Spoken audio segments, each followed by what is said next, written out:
We are, as I have said before, we are transforming our nation. And we are transforming our nation deliberately. We are not doing it through guesswork. We are not doing it by trial and error. We are doing it with a plan.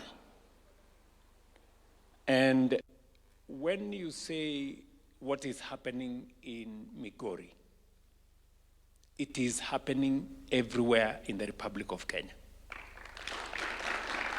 We are building roads everywhere in the Republic of Kenya.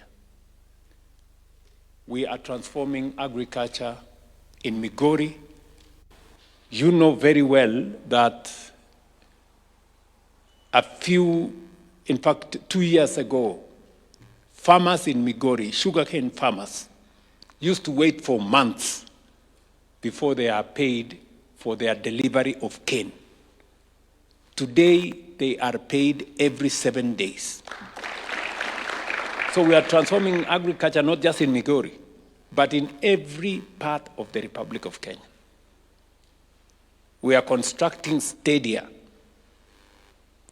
We are undertaking a robust housing program, building markets, building hostels. We have rolled out a big program on universal health coverage. We've now gone all the way to almost 32 million Kenyans registered in SHA. We have rolled out our education program. You yourselves have said in the last 3 years, now going into 4 years, and by the way, even this year, we are hiring another 24,000 teachers this year. And I'm told that there are some people like my good trainer here. You will be among the first people who